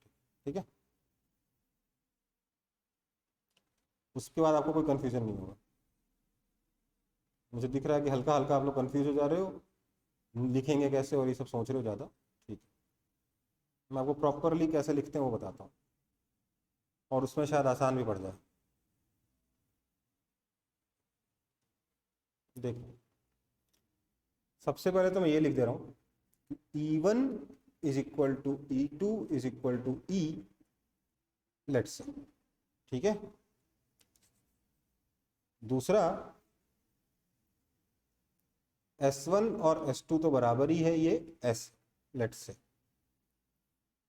ठीक है, अब मैं क्या लिखूंगा? आपका जो फ्लक्स होगा that will be closed integration of E vector dot DS vector, that is equal to closed integration of E1 vector dot ds1 vector plus close integration of, sir close तो है नहीं यहाँ पे ना,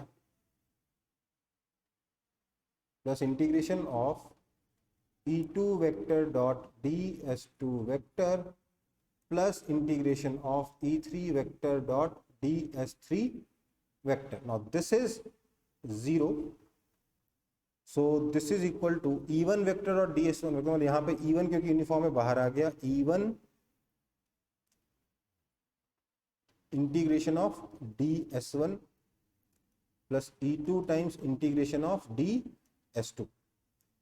Now integration of ds1 is equal to integration of ds2 is equal to s.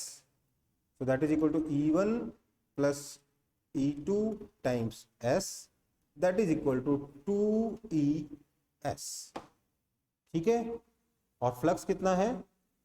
Flux है आपका sigma s bye epsilon not. ठीक है बेटा. Yes, sir.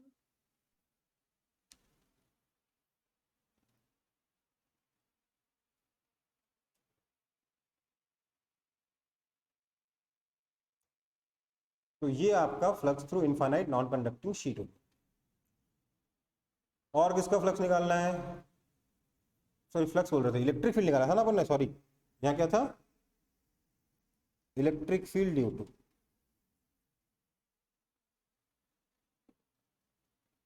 पिछले बार में, हाँ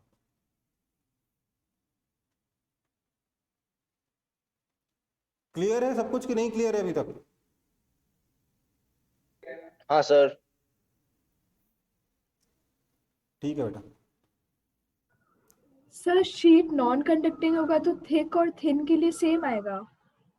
देखो बात समझो. नेक्स्ट पेज पे जाऊं? Yes sir. कॉपी हो गया तो नेक्स्ट पेज आपको एक्सप्लेन करता हूँ. ये जो कंफ्यूजन है उसको एक्सप्लेन कर देता हूँ. हाँ सर, कॉपी हो गया. देखो यार, आप थिक और थिन में बहुत ज्यादा दिमाग लगा रहे हो. कल भी आप थिक थिन कर रहे थे बहुत ज्यादा. ये मोटा पतला हमें पढ़ना नहीं है. ठीक है, देखो क्या है आपका जो शीट है, अगर ये नॉन कंडक्टिंग है,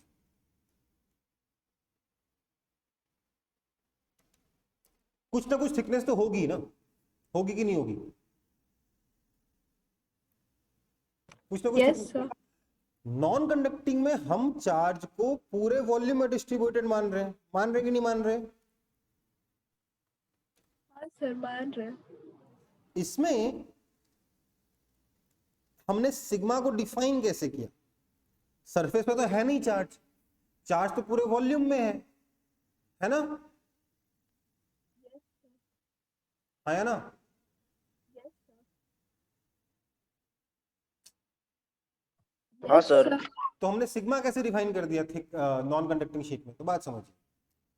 मान लेते हैं आप किसी दुकान पे गए, बोले भैया 1 मीटर स्क्वायर का प्लाई दे दीजिएगा. तो कहीं प्लाई खरीदने गए, तो वो क्या करेगा? 1 मीटर इंटू 1 मीटर का प्लाई देगा कि नहीं देगा? है ना? हाँ सर. तो इसका एरिया क्या है? 1 मीटर स्क्वायर है. हाँ या ना? बोलो. हाँ सर. बट एक्चुअल में सोचो तो इधर भी 1 मीटर स्क्वायर है और पीछे भी 1 मीटर स्क्वायर है, राइट? हाँ या ना? Yes sir. सर. तो टोटल एरिया तो 2 मीटर स्क्वायर है, पर हम एरिया मानते कितना है इसका? इन जनरल 1 मीटर स्क्वायर मानते कि नहीं मानते? Yes sir. अगर ये प्लाई खरीदने जाओगे तो दुकान में थोड़ा बोलोगे मेरे को 2 मीटर स्क्वायर प्लाई चाहिए. क्या बोलोगे? 1 मीटर स्क्वायर प्लाई चाहिए ही ना बोलोगे. Yes sir. हाँ, तो ये वाला एरिया और ये वाला एरिया मिला के कितना? 2 मीटर स्क्वायर. पर हम बोल कितना रहे इसका एरिया? 1 metre square. तो हमने सिग्मा क्या डिफाइन किया? अगर ये एरिया S है, ये एरिया भी S है, तो हमने सिग्मा क्या डिफाइन किया? सिग्मा क्या डिफाइन किया? चार्ज Q बाय क्या? S या 2S? S define. यस. ये हुआ नॉन कंडक्टिंग. समझ में आई बात? अगर यहाँ पे चार्ज Q है तो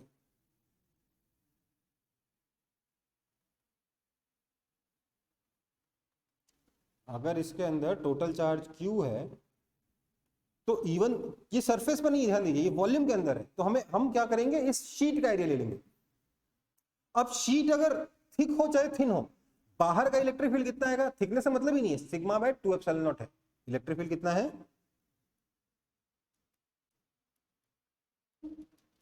लेकिन अंदर के लिए फॉर्मूला अलग था, याद आया? अंदर के लिए फॉर्मूला निकाला था कि नहीं निकाला था? अंदर यहां से x डिस्टेंस पर कितना इलेक्ट्रिक फील्ड था बताइए? रो एक्स बाय एप्सिलॉन नॉट था, 3 फॉर्मूले में से एक फॉर्मूला ये भी तो था, rho x by 3 epsilon naught, rho x by 2 epsilon naught, rho x by epsilon naught, है ना? यस तो ये अपनी कहानी है नॉन कंडक्टिंग शीट की। थिक और थिन में चक्कर मत पड़ी ज्यादा। थिक का मतलब सिर्फ अंदर के बारे में बात कर सकते हैं हम, ठीक है? अब एक्चुअल जब हमने कंडक्टिंग के बारे में बात किया तो कहानी बदल गई, सिग्मा की डेफिनेशन बदल गई। जब हम कंडक्टिंग के बारे में बात कर रहे हैं, प्रॉब्लम ये हो गई है ना बेटा कि सिग्मा की डेफिनेशन बदल जा रही है।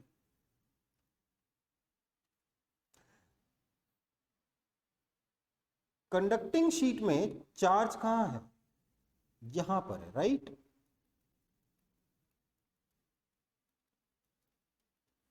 हाँ या ना? Yes sir. इधर भी है।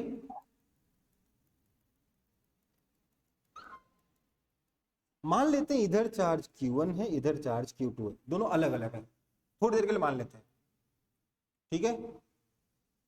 तो जब मैंने आपको बोला सरफेस चार्ज डेंसिटी, तो आप यहां पे सिर्फ इस सरफेस की चार्ज डेंसिटी बताओगे ना, हाँ है ना? तो यहाँ सिग्मा 1 कितना हो जाएगा, Q1 बाय S हो जाएगा। यहाँ सिग्मा 2 कितना हो जाएगा, Q2 बाय S हो जाएगा। इसमें ध्यान दीजिएगा Q1 और Q2 सिर्फ इस सरफेस का चार्ज यूज किया गया है, total charge Q1 plus Q2 use नहीं किया गया सिग्मा डिफाइन करने के लिए, क्योंकि अब एक्चुअल में सरफेस चार्ज डेंसिटी डिफाइंड है। यहां पे डिफाइंड नहीं थी, हमने जबरदस्ती डिफाइन करी है। यहां पे क्या डिफाइंड है, एक्चुअली रो डिफाइंड है ना? क्योंकि चार्ज तो नॉन वॉल्यूम में, कंडक्टिंग वॉल्यूम पे चार्ज तो रो क्यों नहीं लेते हैं?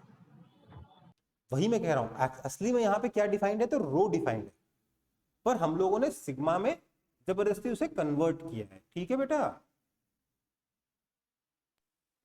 अपने मन से कन्वर्ट कर दिए। क्या? हाँ, क्योंकि हमारा इन जनरल हम लोग प्लाई का एरिया तो ऐसे बोलते ही है ना, यस सर।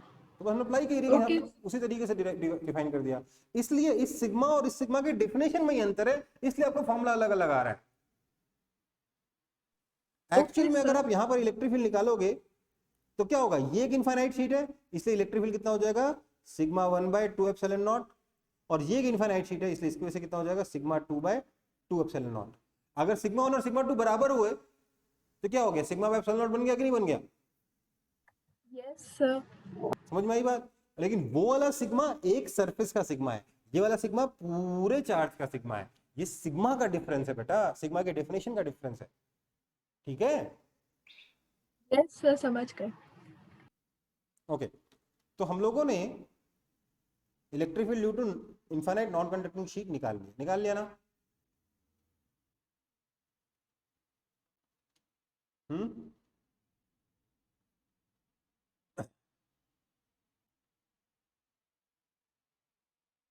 अब देखेंगे इलेक्ट्रिक फील्ड इनसाइड, आपको थिक और थिन में इतना इंटरेस्ट है तो थिक शीट का डिराइव ही कर लेते हैं। इनसाइड थिक शीट,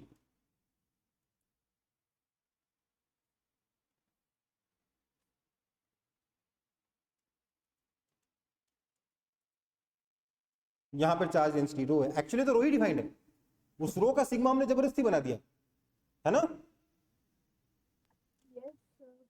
एक्चुअल में सिग्मा कैसे निकलेगा, ध्यान दीजिए, sigma into area is equal to rho into area into thickness, जहां ये थिकनेस है, हाँ या ना? Yes sir. This means sigma is equal to rho t. इस तरीके से हम लोग सिग्मा डिफाइन किया है यहाँ पे, जब हम नॉन कंडक्टिंग शीट के बारे में बात करते हैं तो, ठीक है बेटा? अब इसमें अगर मेरे को यहाँ पे इलेक्ट्रिक फील्ड चाहिए तो मैं क्या करूंगा, मैं मान लीजिए ये डिस्टेंस x है, तो मैं क्या करूंगा, एक सिलेंडर लूंगा ऐसा,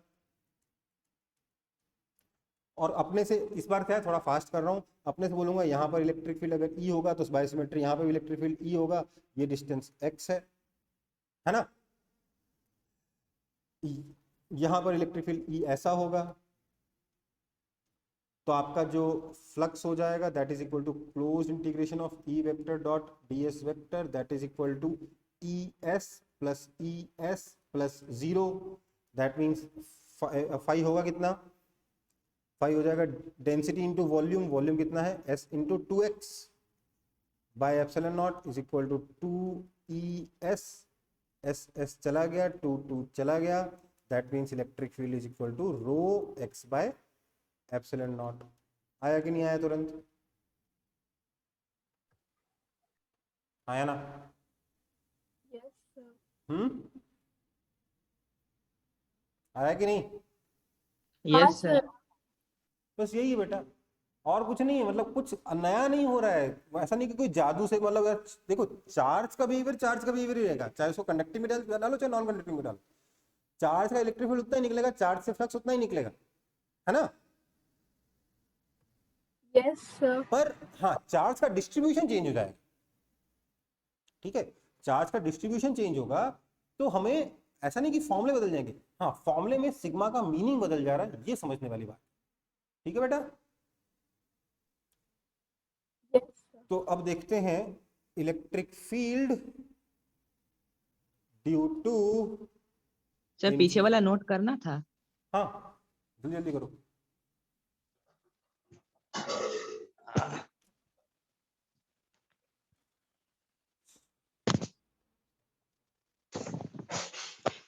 हाँ?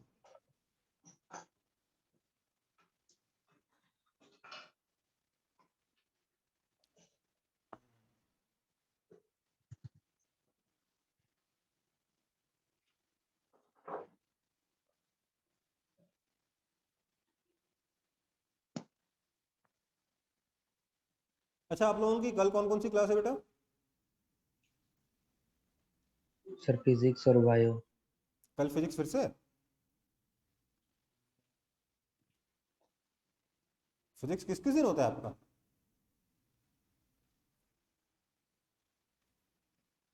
फिजिक्स थर्सडे को कहाँ होता है, ट्यूसडे, फिजिक्स तो मंडे वेडनेसडे फ्राइडे होता है ना शायद आपका।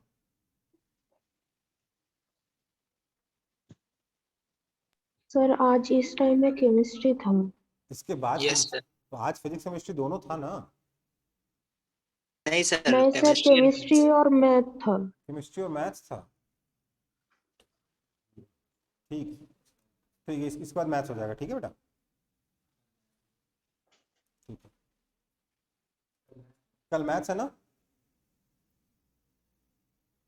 हेलो, नहीं सर। उसकी जगह कल केमिस्ट्री हो जाएगा, ठीक है, अच्छा कल फिजिक्स की जगह केमिस्ट्री हो जाएगा, ओके।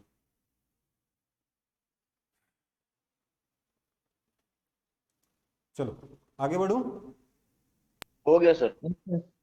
हो गया, ठीक।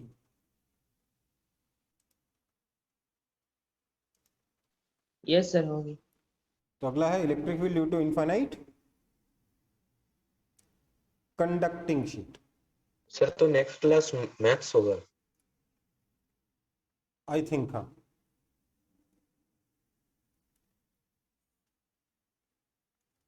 इलेक्ट्रिक फील्ड, अरे यार एक्चुअली आज कोई था नहीं ऑफिस में, हमने उनसे टाइम टेबल पूछा तो उन्होंने बोला फिजिक्स केमिस्ट्री, घर से अपनी मेमोरी से बोल दिया, गलत बोल दिया उन्होंने, और टाइम टेबल वगैरह ऑफिस में था तो हमने भी चेक नहीं किया, उन्होंने बोल दिया, तो और ऑफिस में कोई इसलिए नहीं हो कि तूफान आ सकता है तो दिक्कत हो जाएगी लोगों को, है ना। Electric field due to infinite conducting sheet, एक इनफाइनाइट कंडक्टिंग शीट की वजह से इलेक्ट्रिक फील्ड कितना होगा, हाँ, अगर ये मेरे पास कंडक्टिंग शीट है, लेट से ये मेरे पास लेट से एक कंडक्टिंग शीट है, इस पर कंडक्टिंग शीट का मतलब यहां पर सिग्मा है, चलो यहां पर सिग्मा डैश मान लेता हूं, ठीक है, समझ में आई बात। अभी तक तो मैं क्या बता रहा था, यहां पर सिग्मा तो यहाँ पर इलेक्ट्रिक फील्ड कितना होगा ये देखते हैं, है ना। मैंने दोनों जगह अलग अलग सिग्मा मान के मैं यहाँ पे इलेक्ट्रिक फील्ड निकालने की कोशिश करता हूँ, ठीक है बेटा। कोई दिक्कत है किसी को? No sir. देखो यहां पर अगर मैं इलेक्ट्रिक फील्ड निकालना चाहूं तो मैं क्या बोलूंगा, इसके लिए मैं ये पॉइंट P है, इसके लिए मैं गॉसियन सरफेस कैसे क्रिएट करूंगा, देखिए बड़ा इंटरेस्टिंग है। फिर से होगा सिलेंडर ही, पर उस जो सिलेंडर है उसका दूसरा एंड इस कंडक्टिंग शीट के अंदर डाल दिया, बाहर नहीं निकाला, इधर अंदर ही छोड़ दिया, ठीक है बेटा। तो अब क्या होगा, यहां पर इलेक्ट्रिक फील्ड इधर है, यहां पर इलेक्ट्रिक फील्ड इधर है, यहां पर इलेक्ट्रिक फील्ड इधर है, और यहां पर इलेक्ट्रिक फील्ड 0 है हर जगह, है ना। हाँ सर। तो नोटेशन का तेल लेने में फटाफट कर रहा हूं। फाई कितना हो जाएगा, क्या फाई को मैं सीधे E इंटू एस लिख सकता हूं, जहां ये क्रॉस सेक्शन एरिया S है। Yes sir. That means sigma s by epsilon naught is equal to E into S, right?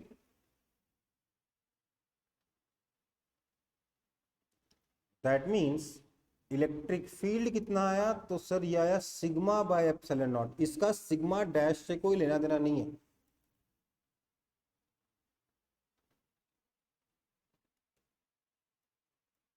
आया ना। Yes sir. Sigma dash picture में आया ही नहीं, अपना आंसर आ गया sigma bye epsilon not. In fact sigma dash छोड़ो, अगर यहां पे कोई चार्ज क्यू रखा होता तो इस पे कोई फर्क पड़ता क्या इस डेरिवेशन पे?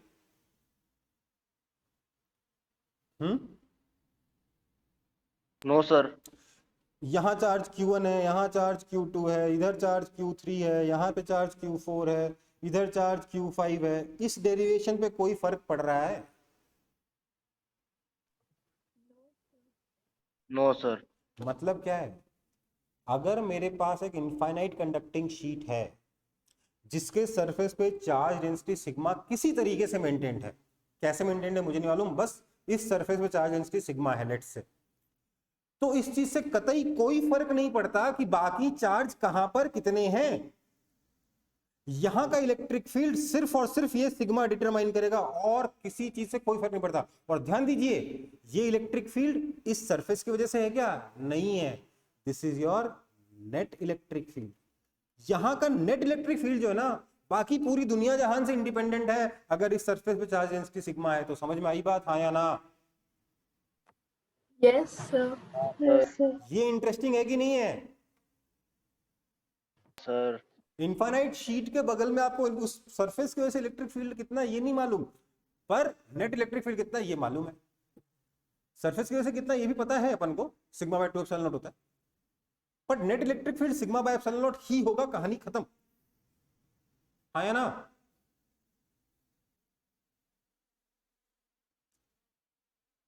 आपको यहां पर कुछ भी छेड़छाड़ कर दिया जाए, बगल में चार्ज डाल दिया जाए, अर्थ डाल दिया जाए, फलाना डाल दिया जाए, ढिमकाना डाल दिया जाए, कुछ भी कर दिया जाए, यहाँ का इलेक्ट्रिक फील्ड नेट कितना होगा, तो सिग्मा बाय एप्सिलॉन नॉट ही होगा। ठीक है, इसको कॉपी कर लो, यहीं पे मैं क्लास खत्म कर रहा हूँ। नेक्स्ट क्लास में इस पर दोबारा बात करूंगा, इसको और आगे भी लेके जाऊंगा। नेक्स्ट क्लास में आपका गॉस लॉ पे कुछ क्वेश्चंस करने हैं हमें, बाकी आपका इलेक्ट्रिक फील्ड वाला पार्ट खत्म हो जाएगा, इलेक्ट्रिक पोटेंशियल शुरू हो जाएगा। ठीक है बेटा, ओके सर। चलो अभी के लिए टाटा बाय बाय, कॉपी कर लो, बाय सर। बाय बेटा।